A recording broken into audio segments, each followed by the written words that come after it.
Hey guys, welcome back to Bible Fun with the Duns. Today we're studying Mark 9. Let's get started. So, when we open this, we notice Jesus is with his best friends, right? So he has the disciples, he has the apostles, and then he has the people who he's closest to.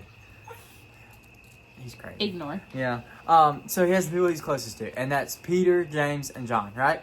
And so that's kind of how this chapter begins. And so I was looking at it, it kind of got me to thinking, like, I wonder if Jesus' other people who he was close to were ever kind of jealous of the relationship that he had with Peter, James, and John. Because that's not like Jesus to be exclusive. In fact, he literally came here to die for us to be inclusive, right? So I feel like that wouldn't necessarily match Jesus' character to leave anybody out.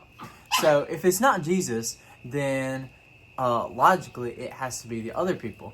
And so I just think it's kind of cool.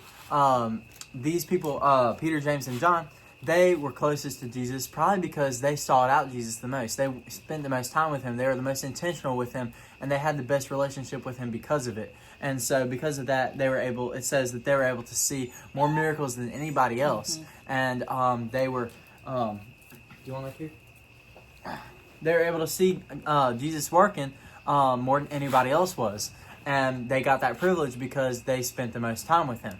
And so this is still so applicable today because we are all called to be in a relationship with Jesus.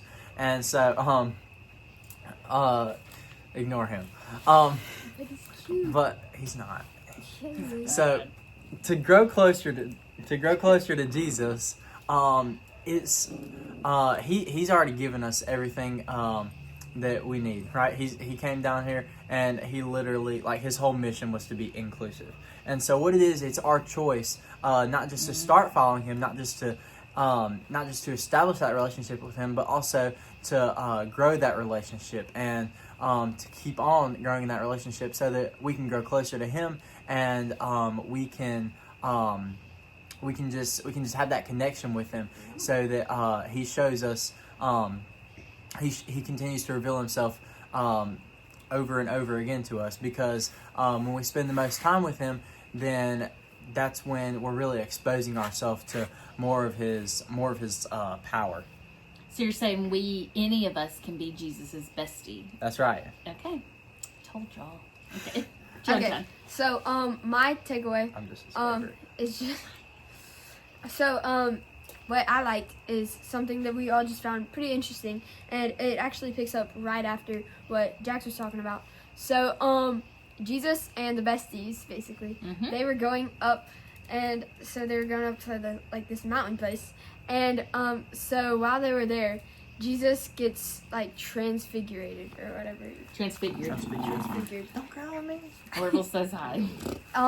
He gets transfigured and stuff, and so he becomes I imagine him to be glowing and stuff. Same. And maybe a little transparent. I don't know. Okay. No, that's a ghost. I mean, transfigured.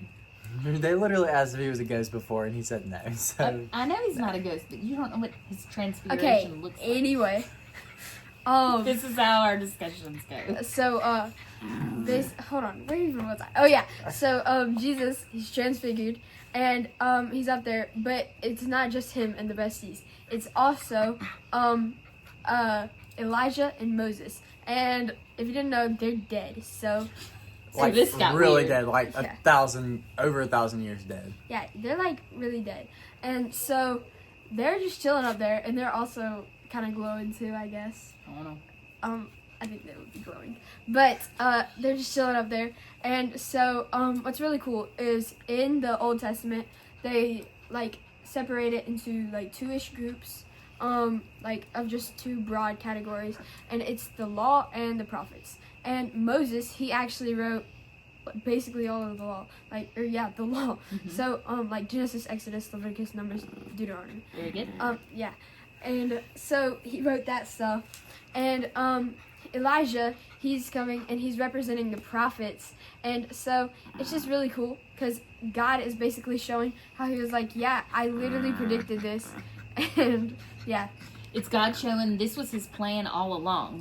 Jesus is the fulfillment of the law and the prophets. Jesus is from every single page of the Old Testament. So that's pretty epic. Yeah. So they go from there, they come back down off the mountain, and they find out, hey, there's this kid who is possessed by a demon, and the demon like makes him fall on the ground and shake and foam at the mouth. It sounds kind of like a seizure. And your disciples, minus Peter, James, and John, because they're the ones left, they're not able to cast this demon out. And it's kind of interesting because remember early on in the Gospels, or in the story of Mark, Jesus gave his apostles or disciples the ability to heal and to cast out demons. And so it's kind of weird what's going on. And so Jesus is like, oh, this unbelieving generation. And he's kind of sad. But remember, we're coming off of chapter 8 yesterday, where the disciples are kind of having their own little crisis of belief. They're like, hold on, this guy walks on water. He talks in a funny way. He tells stories really weird. Who is this guy? And they've been with him this whole time. And so this is kind of a continuation of that story. And what we see is the demon-possessed child's dad comes to Jesus, and he's like, hey, if you can do this, will you please cast out the demon? He said, if you can. And Jesus is like, if you can, all things are possible for those who believe. And so the father, who is desperate, I can't imagine, I have sons, how desperate he must be. And he's like, Jesus, I believe, yet at the same time he's like, but help my unbelief.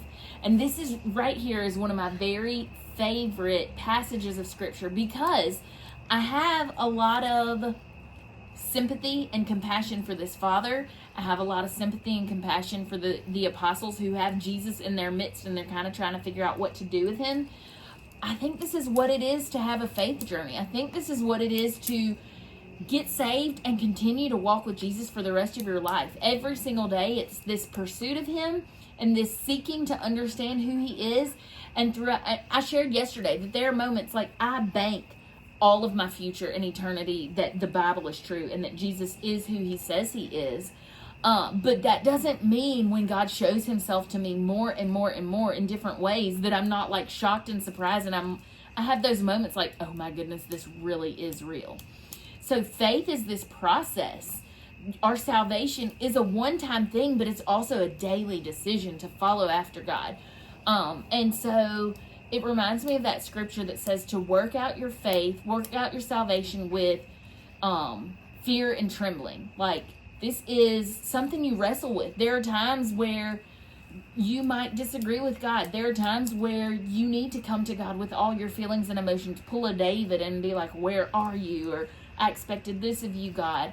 And take it to God and wrestle with him like Jacob did about it, and allow God to continue to show himself to you and reveal himself to you. And so you get removed from this story, and you see like the disciples after the kid is healed. Jesus heals the kid, the demon's gone, and the guys are like, what's going on? Why couldn't we do it? And he says this kind of demon could not come out without prayer and fasting, which the disciples could have done, but maybe they weren't in a good place spiritually. I don't know, because they're kind of wrestling with who God is. Also, in the realm of evil spirits and demons, maybe this was not just a regular demon. Maybe it was a principality, a higher level of demon. And so only God could have done this in this moment. And that's what we see there. And then we go from there, and what happens next? Oh, they start arguing. And so they're just having this conversation, and they think Jesus isn't really listening. And finally, Jesus, of course he's listening. He's God. And he heard everything. But he, like Jesus likes to do, he likes to ask us questions he already knows the answer to. And he's like, what were y'all talking about? And they're like kind of embarrassed, because they're arguing about who's going to be the greatest. And you're going to see this theme with the apostles, especially like James and John, or their mom thinks they're precious and tries to get them like seats right next to Jesus in heaven, which is hilarious. And Jesus is like, oh, they're still not getting it. Everything Jesus is teaching is actually pretty much opposite of what the world teaches us. And this is something we wrestle with as followers today. Following Jesus looks almost completely upside down from how the rest of the world is going and running. We're going against the current. And Jesus is like, actually, the one who's going to be the greatest in the kingdom is going to be the one who was the lowest, the one who put himself last. But if you watch Jesus's life, he models this out completely from his birth, how God sent Jesus to earth, to like the poor family, as a lowly, helpless baby, was our God of gods and King of kings. He was a baby who had to be carried and fed and couldn't do anything for himself, just like the rest of us started. And you see this modeled out all throughout Jesus's ministry, this humility and this suffering servant that's gonna go through the rest of his earthly life up until he gives his life over for us. And so just a good reminder that this faith journey is one that's worth wrestling for and wrestling with and talking to God about. And this faith journey looks nothing like the world. It's upside down from the rest of it. So anyway, Mark 9 is a good one. We spent probably an hour on it at this point. Yeah. With joy. With so much joy.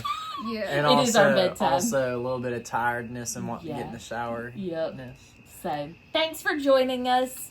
And we'll see you guys on Friday for chapter 10. Bye. Bye.